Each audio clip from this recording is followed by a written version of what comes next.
Sophia, in the late stages of liver cancer, had the idea of making a movie to honor her idealized first love. She even asked me to be the male lead. I begged her, "Please, Sophia, don't be cruel. Don't let everyone see me as nothing but a stand-in for Lucas Chang." But she wouldn't listen. She pushed me into taking the role, using iron-fisted tactics. 5 months later, during the premiere of Starlight, someone asked Sophia which scene had left the most impact on her. She responded, "I have to admit, Ethan's gaze full of affection is a bit like Lucas's." Her words almost made me laugh and cry at the same time. "You should remember it well, Sophia, because my eyes were cold and unfamiliar, unlike Lucas's. That was the last time I loved you." Sophia, now facing the end, wanted to make a documentary about Lucas, chronicling his brilliant life as his final gift. Among hundreds of actors, she couldn't find anyone who could match his radiance. Lucas was just too remarkable, too noble for anyone to compare. So she came to me. Once a minor actor, I'd been forced to leave the industry because I looked too much like Lucas. And the person responsible for that was Sophia. "Ethan," she said, "didn't you always want to make a name for yourself in the entertainment world? Now I'm giving you the chance." She threw the script into my arms, looking down on me like she was doing me a favor. This was always how she treated me: cold, arrogant, dismissive. Even though it was her idea to marry me, she still felt like I was standing in the way of her and Lucas's love. But I agreed. I wanted to understand what made Lucas, the one fans called the Starlight, so different. What made him the man who stayed in my wife's heart for so many years? Taking on the role of Lucas in Starlight caused a storm on the internet. People couldn't understand why an unknown actor who had left the industry years ago would be chosen to portray a 3-time Best Actor winner. They simply didn't believe I could pull off such a deep and charismatic role. Some even dug into my past. They found every detail of my short-lived career, especially why I left the industry 5 years ago. Back then, I was a small-time actor in the industry. Though I struggled, I had earned praise from directors. One director had even told me, "You may only have one shot, but you give it your all. You bring life to the character. You've got potential." But despite the praise, I never got my big break. Then, Sophia showed up, signing me to a 10-year contract. She was the CEO of the biggest film company, and all the artists under her wing were famous. So when she handed me a thick stack of contracts, I was thrilled. I thought someone had finally discovered the hidden gem and would help me shine. But I was wrong. Sophia didn't believe in me. She just didn't want anyone who looked like Lucas and had similar acting skills to succeed. She didn't want anyone posing a threat to Lucas's legacy, even though there was no real threat. She wanted to nip it in the bud. Less than 2 years after signing with Sophia's company, my reputation was in ruins. The media ran stories about me being a diva, disrespecting seniors, humiliating extras, and more. While none of these claims were serious, they destroyed what little public support I had left. At the time, I didn't know that all of it had been orchestrated by Sophia. I was still worried about how to explain things to my mentor. But Sophia stepped in, offering me an out. "Ethan, it's okay if you can't make it in the industry. You can stay by my side. I know you like me, and I like you too. Let's get married." So, I left the entertainment industry and became Sophia's husband, a husband in name only, known by few. My scandals made headlines, and there was public outcry over me playing Lucas. For a time, the name Ethan became more famous than my years of struggling in the industry. Sophia was furious. She printed out some of the harsh online comments and threw them at me.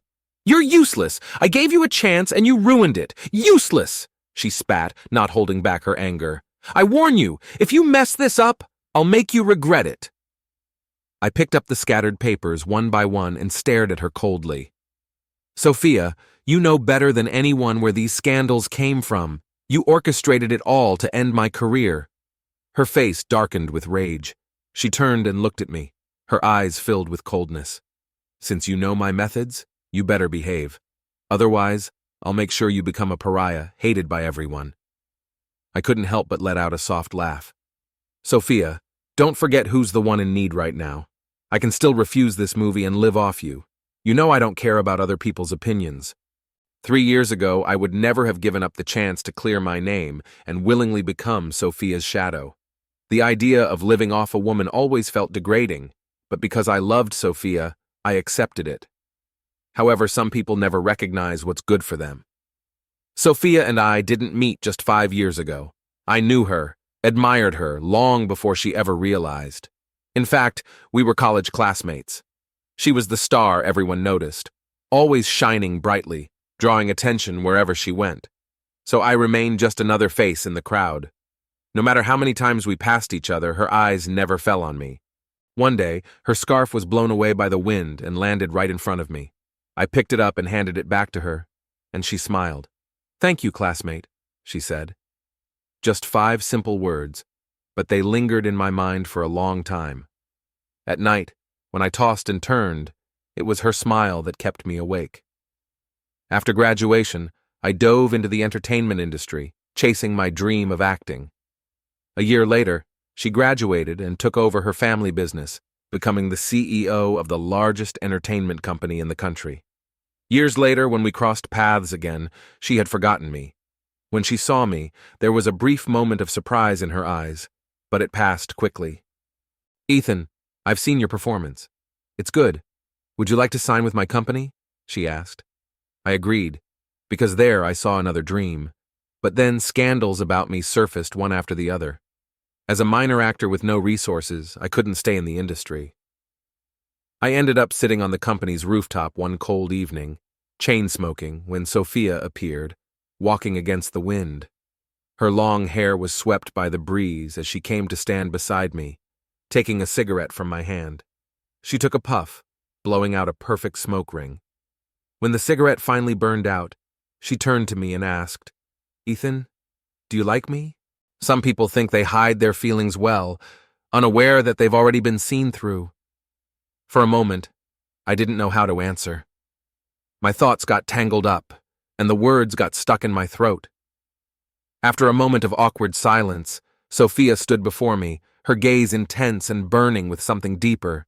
Then, she hooked her arm around my neck and kissed me. "Ethan, it's okay if you can't stay in the entertainment industry. You can stay by my side. I know you like me, and I like you too. Let's get married." At that moment, my mind went blank. The dream I had chased for so long was standing in front of me, speaking in that gentle, seductive voice, telling me she wanted to marry me. The wind blew into my eyes, stinging them, and I found myself saying, "Okay." Years of yearning finally came to fruition. But when I got home, Sophia wasn't there.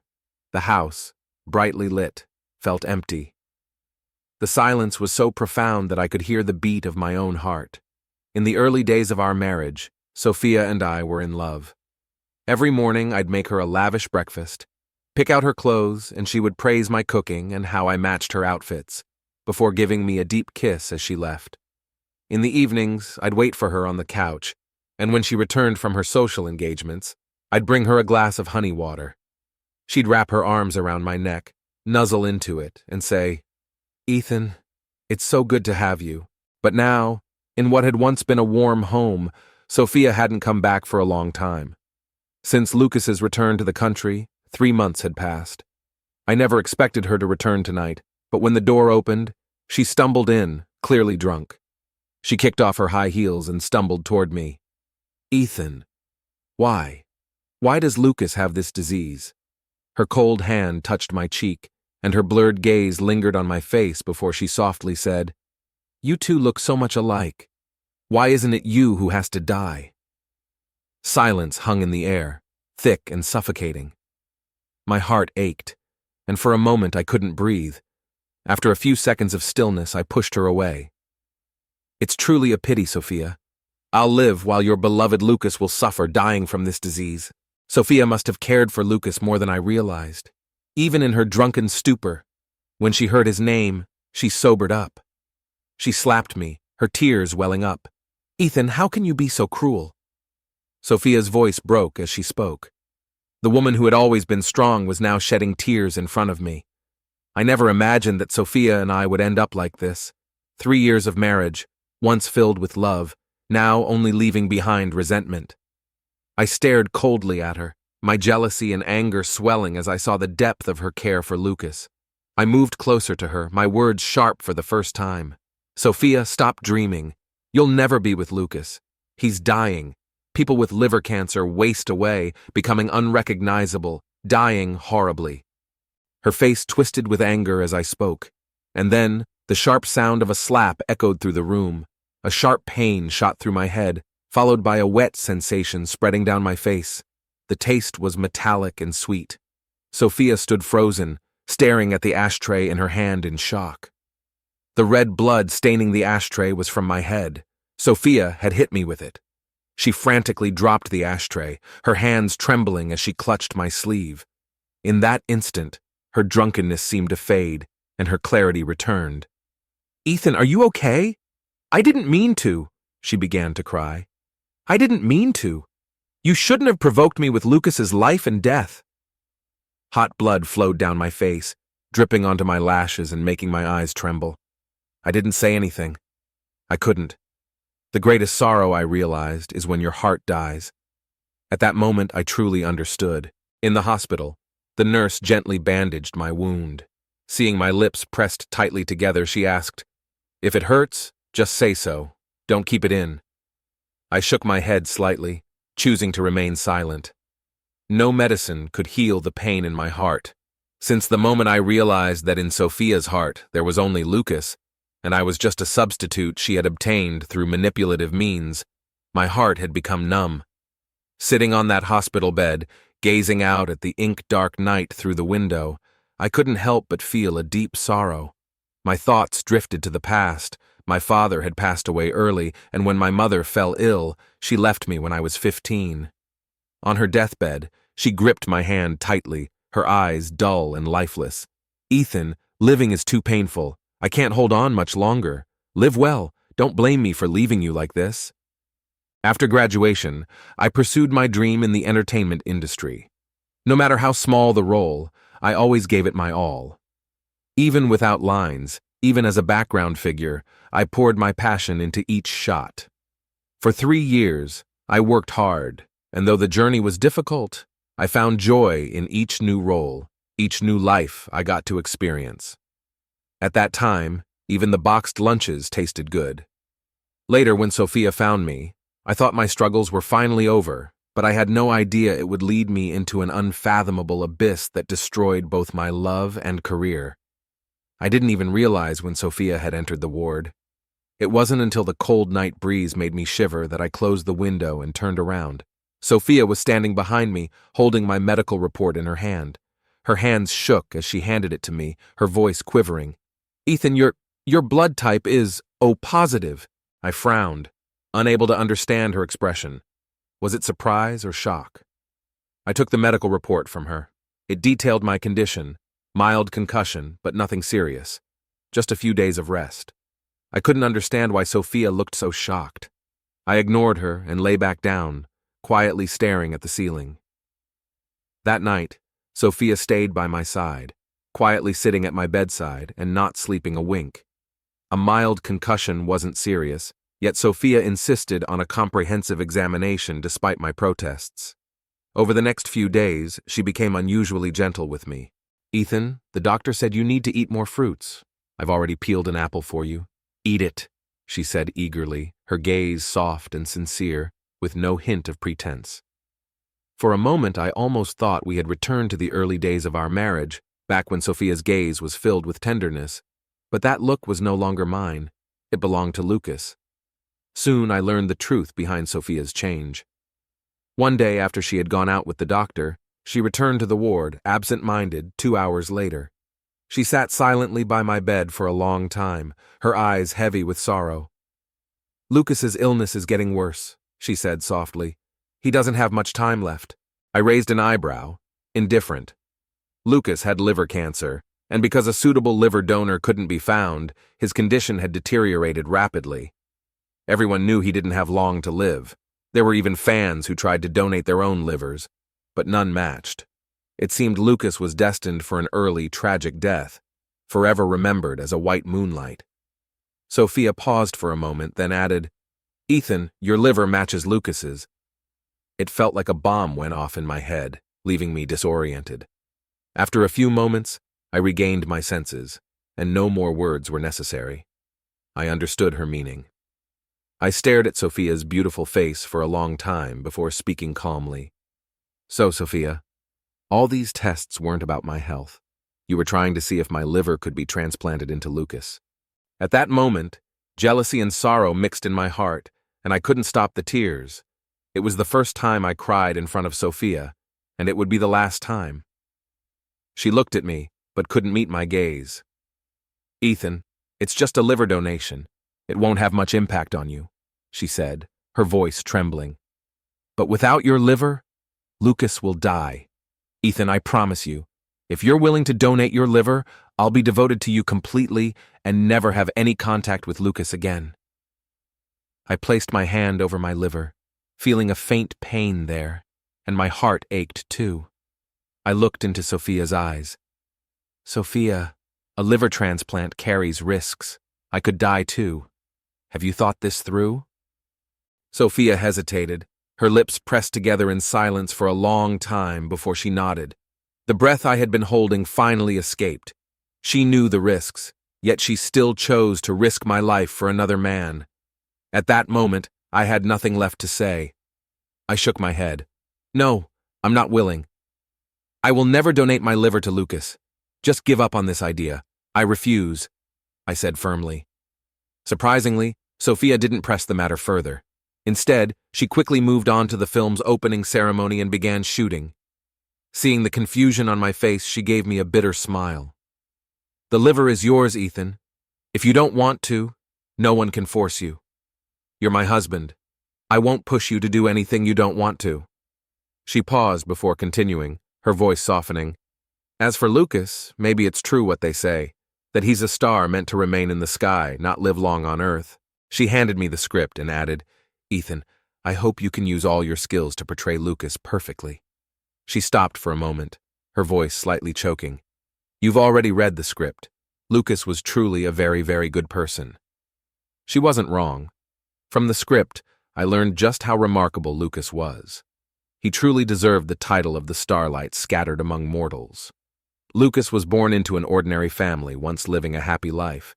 But that happiness was shattered when his younger brother was kidnapped by traffickers. In his search for his brother, Lucas's father was killed in an accident, and his mother, heartbroken, succumbed to a mental breakdown and took her own life. At just 10 years old, Lucas was left alone, destitute and grieving. Growing up in poverty, Lucas survived on the kindness of others and faced countless hardships. Eventually, he rose to fame, winning 3 Best Actor awards. Despite his success, Lucas never stopped searching for his lost brother. He founded the Come Home Foundation, hoping to reunite lost children with their families. He once said, I hope one day I can find my long-lost brother among these children, and I also hope that those who've lost their families can be reunited with them someday. I'll do what I can, hoping everyone can be reunited with their loved ones. Every time Lucas spoke those words, people shed tears. At events, he would bring a faded photo of a child, choking up as he begged anyone with information to come forward. He even promised to donate all his wealth to charity if he found his brother. But despite over a decade of searching, Lucas never found him. And now, with liver cancer, his time was running out. It was heartbreaking, and it stirred deep sympathy in everyone. Honestly, being given the chance to play such a noble character felt like an honor. I looked at Sophia, ignoring the tears in her eyes. Don't worry, portraying a role well is a basic skill for an actor, and I'm a professional, I reassured her. The shooting proceeded unusually smoothly, but Sophia was there every day, personally overseeing the production. She would sit beside the camera, closely watching every take I did. Occasionally, I overheard the crew whispering about Sophia and Lucas's love story.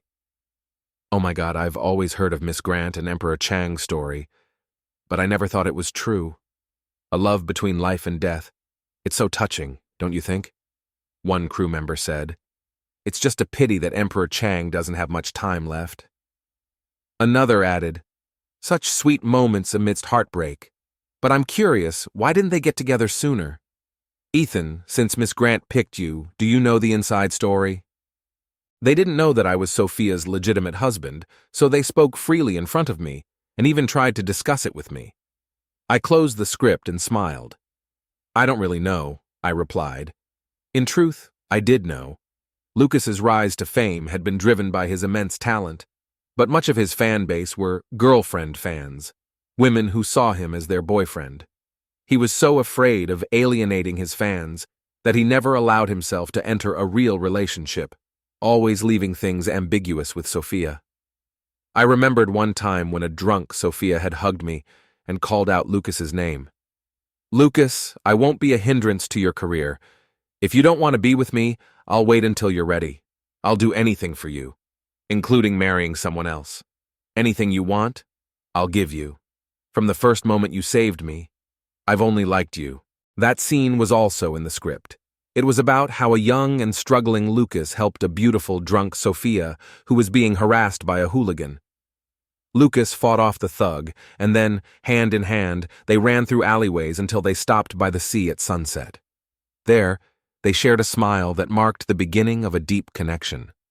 Later, Lucas's school expenses were funded by the Liu family, and Sophia provided him with both overt and covert support, helping him become a 3-time Best Actor. Realizing I wasn't interested in discussing Sophia and Lucas's love story, the crew quickly changed the topic. Ethan, your acting is amazing. When the movie comes out, you'll surely become famous. And speaking of which, you really resemble Emperor Chang, both in looks and temperament. Your acting is just as good. If you had become famous earlier, some of his 3 awards might have gone to you, one crew member said. Sophia walked over and sat beside me, causing the 2 extras to hurriedly leave. She handed me a bottle of water and asked, Ethan, if one day you couldn't be an actor anymore, what would you choose to do? The sudden question caught me off guard, and I turned to look at her. Sophia, haven't you known the answer for a long time? 3 years ago, when you destroyed my acting dream, you knew my choice. Sophia seemed momentarily shocked. So, you would still stay? I coldly replied, No, I wouldn't, Sophia. Let's find a time to get divorced. I threw the script open to the part where Sophia and Lucas first met and dropped it into her lap. Hold on to your love story. Stop disgusting me. I never expected that Sophia would resort to such underhanded tactics once again to trap me. Halfway through the film's production, large-scale leaks of recordings and documents about my refusal to donate my liver to Lucas began spreading online. The recordings were heavily edited and distorted, resulting in the narrative, No, I'm not willing. I will never donate my liver to Lucas. Give up on this. It then spiraled into a series of statements including, Lucas will suffer from his illness and die horribly. People with liver cancer waste away, becoming unrecognizable. I will live well. I was suddenly bombarded with unprecedented online harassment. Not only did this halt the film's production, but some overly obsessive fans even tracked me down on the street, throwing rotten eggs at me. Left with no other choice, I stayed locked behind closed doors, and the filming was temporarily paused. Meanwhile, Sophia sat leisurely on the soft sofa in front of me, sipping coffee and gently rubbing the expensive jade bracelet on her wrist. Her tone was as calm as if she were discussing a minor issue. Ethan, now that things have escalated, do you know what you need to do? She looked up at me with a slight smile. If you don't agree, the consequences might be unbearable. On the coffee table, the contract for Starlight was laid out, clearly stating that if the film couldn't be completed due to the fault of Party B, there would be a breach of contract fee of $50 million. I didn't have $50 million, and I couldn't afford such a hefty penalty. I looked at Sophia seriously. You edited and released the recording online, stirring up public opinion just to force me to donate my liver to Lucas. Sophia, you really are devoted to Lucas using such despicable means. Her face turned noticeably pale. Ethan, you forced me. If you had agreed from the start, I wouldn't have treated you like this. Lucas doesn't have much time left. I couldn't afford to wait and persuade you slowly. She paused, her expression softening. Ethan, I still mean what I said before. If you save Lucas, I'll be wholeheartedly devoted to you. Even if you have after effects from the surgery, I'll take care of you. You're my husband. You won't have to do anything, just live a good life. What more do you want? She placed a tablet with the trending topics in front of me. Look, now you're infamous. If I don't help clear things up, you'll never be able to act again, and you'll become a pariah. Ethan, you have no choice. I picked up the cold tablet, watching the insults refresh in real time. My heart grew colder with every new comment. In the end, I agreed. Okay, Sophia, I'll do it, but I want to wait until after Starlight is released to have the surgery. You know, liver transplants carry risks. I could die. This might be my last film. Sophia was silent for a moment, seeming unwilling to wait any longer. I sneered. Sophia, if you don't agree to my condition, then forget about getting my liver for Lucas. Eventually, Sophia conceded to my terms. The film was more than halfway done, and with day and night work, it could be wrapped up within a month. Sophia had the money and resources to make this happen. I had to admit, Sophia was very resourceful. The next day, she released a recording proving that the earlier one circulating online had been maliciously edited. Of course, this new recording was just as fake, but with the help of her online influencers, public opinion shifted in her favor within a day. The trending topic quickly became feeling sorry for Ethan, and I was able to return to the set and resume shooting. Sophia continued visiting the set daily, but her attitude had changed. Previously, she demanded perfection in every take, but now she was more focused on speed. As she wished, the filming was completed and edited within a month. The rough cut of the film was ready, and Sophia decided to take me to the hospital to watch it with Lucas. In the private hospital's exclusive ward, Lucas lay on the bed, his breath weak, tubes connected to his body. When he saw Sophia, his eyes moved slightly, and he weakly raised his hand. Sophia, you're here, he murmured. Sophia quickly stepped forward and took his hand. Don't move, just lie down and rest, she urged softly. It was then that Lucas noticed me. I could see the surprise in his eyes as he looked at me. It's rare to find someone who looks so much like oneself. He smiled at me. Ethan, right? Nice to meet you. Honestly, I had genuine admiration for Lucas. A few years ago, when I was still a minor actor, I looked up to him as my idol. I even fantasized about one day sharing the screen with him, but fate had other plans, and we kept missing each other. I bowed my head respectfully. Mr. Chang, nice to meet you. After watching the rough cut, Lucas's eyes filled with tears. Good. Very good. Sophia, thank you for fulfilling my lifelong dream. I never thought I would be the protagonist of a film one day. Sophia choked up as she spoke. Lucas, you deserve it. Be strong. She hesitated. Lucas, you have to get better. In the spacious ward, many staff members were present, but in that moment, it felt like the world had shrunk to just the three of us. I felt incredibly lonely and pathetic. While everyone around me was moved by the love between Sophia and Lucas, I, the legitimate husband, was nothing more than an outsider. After we left the hospital, Sophia pulled me aside, clearly irritated. Ethan, why do you still want a divorce? I've agreed to be with you completely. What more do you want from me? I sneered, realizing she had just received the court summons. My request for a divorce had been rejected by Sophia, so I had no choice but to file myself. Sophia, I've changed my mind. I want to add one more condition. If you want me to donate my liver to Lucas, you have to agree to divorce me. Sophia lowered her head, lost in thought. I thought she might compromise for Lucas, but after a deep breath, she looked up at me and softly said, No, Ethan, I won't divorce you. She reached out and gripped my hand tightly, speaking earnestly. Ethan, after all this is over, let's start over. Let's be together properly, okay? You have a place in my heart. Start over? I muttered under my breath. How could we start over when some things, once they happen, cannot be fixed? No one can change that. I looked at her face, beautiful, as it had been at 18, but the innocence in her eyes had long since been replaced by calculation.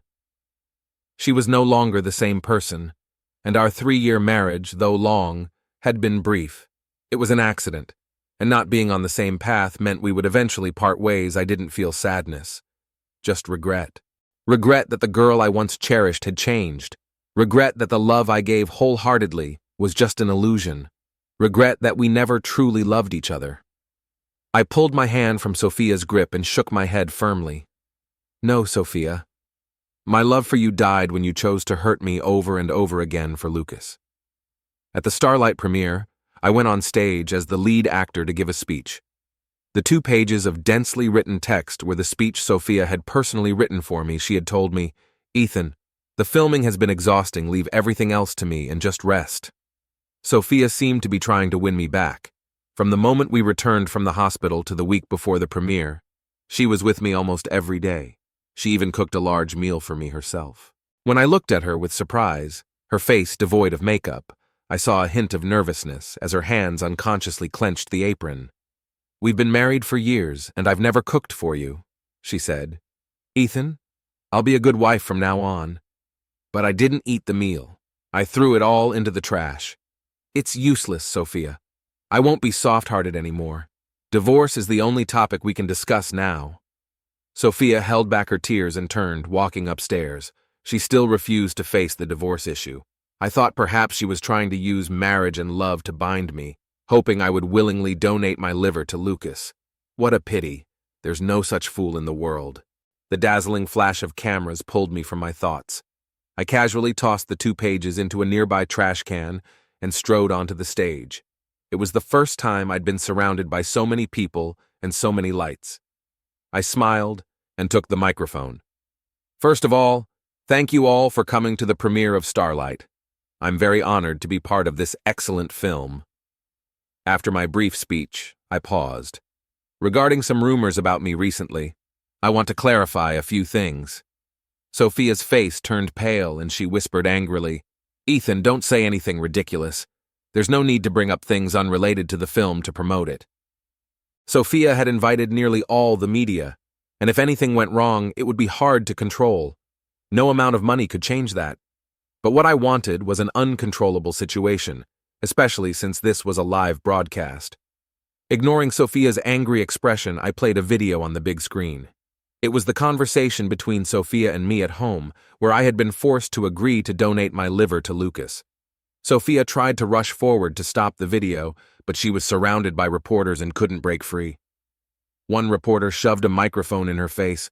"Miss Grant, according to the video, you and Ethan are married. How do you explain your relationship with Mr. Chang?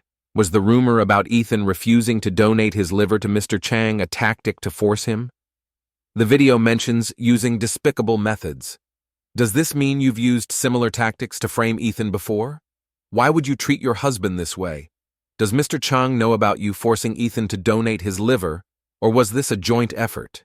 If the surgery goes wrong and something happens to Ethan, will you be with Mr. Chang?" The questions came at her like a storm, leaving Sophia gasping for breath. It took the security team a while to separate her from the reporters. Sophia finally stormed onto the stage, glaring at me. "Ethan, you're playing this game with me?" she spat. I laughed derisively. "Sophia, you taught me this. I'm just treating you the way you treated me."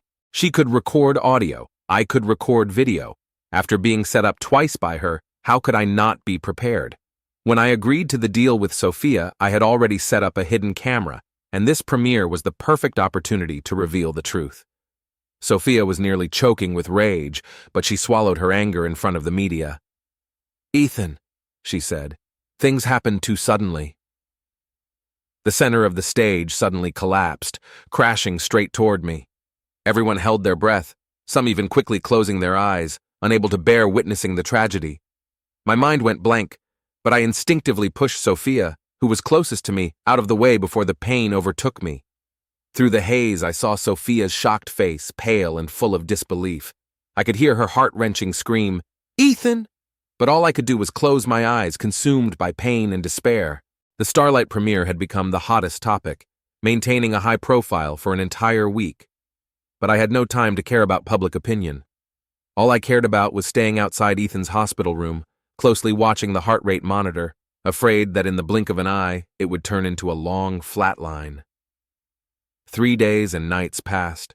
3 days and nights since Ethan had been knocked unconscious by the chandelier. I had spent those days thinking, trying to understand why Ethan would risk his life to save me. He had clearly given up on me, wanting a divorce, wanting to leave me forever. I waited outside the ICU for 3 days until Lucas's assistant came to find me. He said that Lucas was having another episode, in so much pain that he nearly wanted to end his life. I had no choice but to leave Ethan's room and go to Lucas. He was in agony, his tubes pulled out, his lips pale, and his eyes vacant. When he saw me, he called my name weakly. "Sophia, I'm in so much pain, Sophia. I'm scared. I'm scared of what will happen to you if I die. I poured him a glass of water and helped him drink it slowly. Don't be afraid, Lucas. I'll always be with you. After drinking, Lucas slowly calmed down, holding my hand tightly. His eyes, filled with longing and hope, stared at me. Sophia, when can I get the liver transplant? I can't bear it anymore. I froze, thinking of Ethan lying in the ICU, his fate still uncertain. Lucas seemed to sense my hesitation, leaning weakly against me. Sophia, you are my only family. You are the most important person to me. If even you won't help me, then there's no point in living. His eyes dimmed further. Sophia, from the first time I met you, I was attracted to you. I fantasized countless times about walking down the aisle with you, having a son and a daughter, living a happy life. But before, I was unknown, unworthy of you, so I worked extra hard just to stand by your side. Unfortunately, the day came, but I got liver cancer. Why does heaven play such cruel tricks, keeping lovers apart? For some reason, every word Lucas spoke made my heart ache. It seemed I couldn't bear the thought of losing him. I pressed my lips together, struggling to find words. Lucas, wait a bit longer. Ethan is still in critical condition, so we can't perform the surgery yet. Lucas sat up straighter, his eyes now lifeless, his tone indifferent, as if it didn't matter anymore. It's okay, Sophia. You're Ethan's wife. You can choose to give up on him, and then we can immediately proceed with the liver transplant. He turned to me, his voice now softer. Sophia, for me, you would be willing, right? A chill ran down my spine.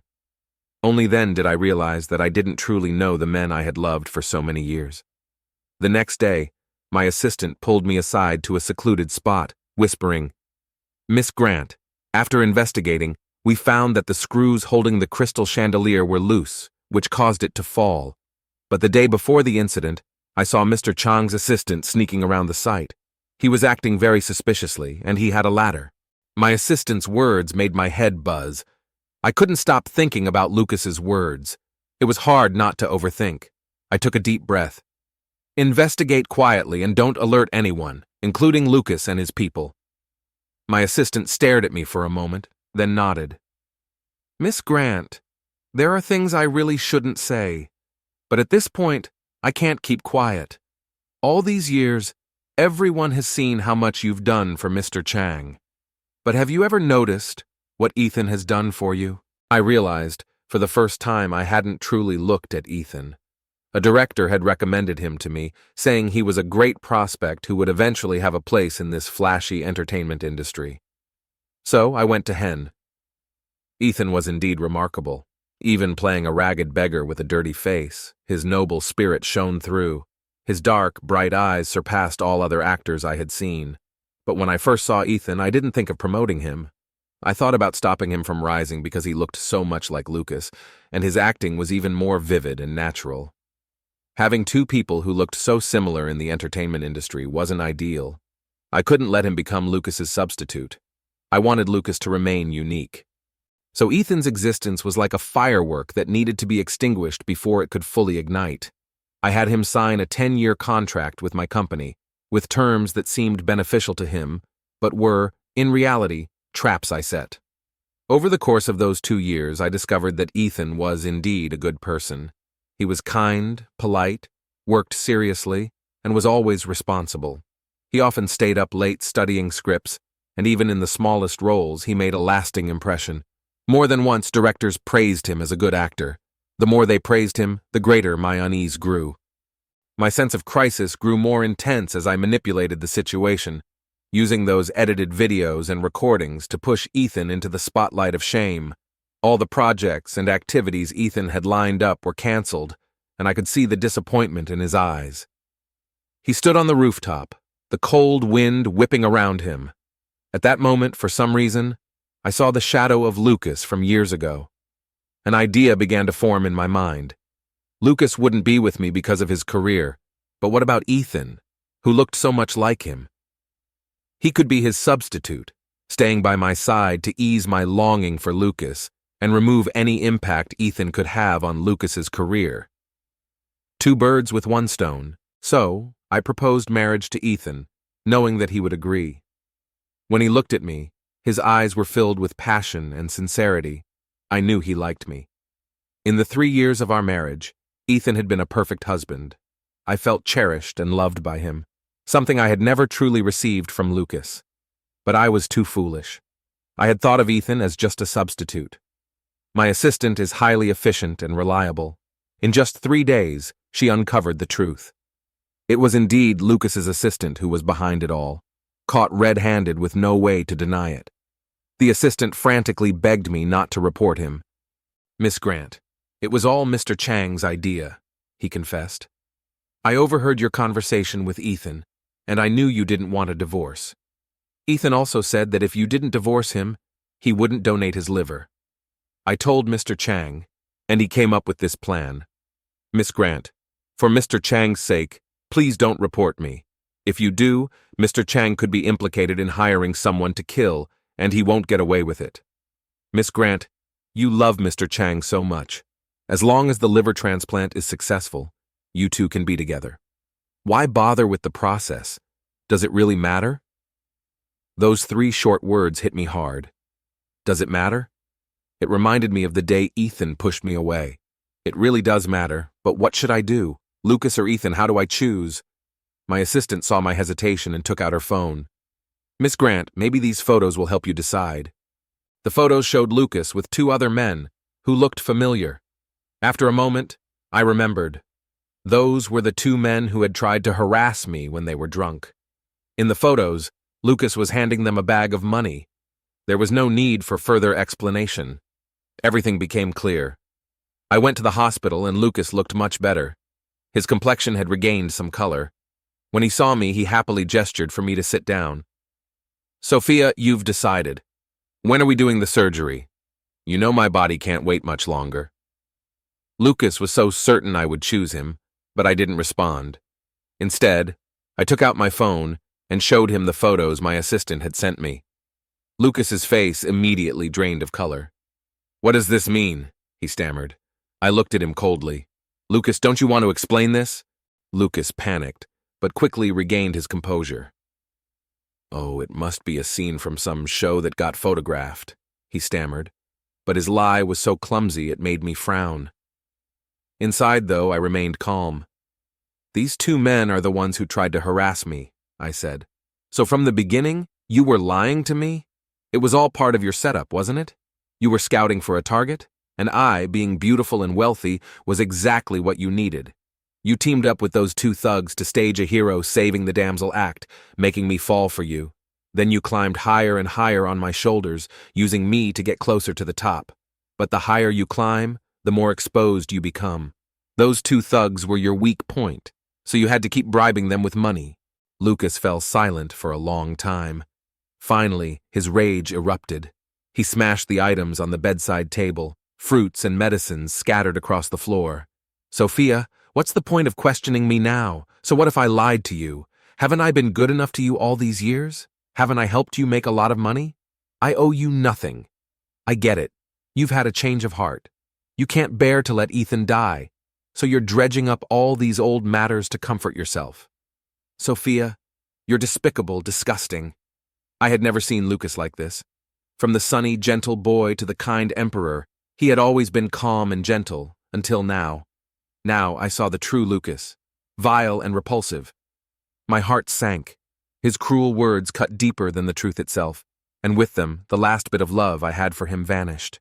"Lucas, to save your life, you bribed your assistant to try to kill Ethan. Who's the despicable one now?" At that moment, Lucas looked like a demon crawling out of hell, his face as pale as paper, his eyes filled with a fierce light.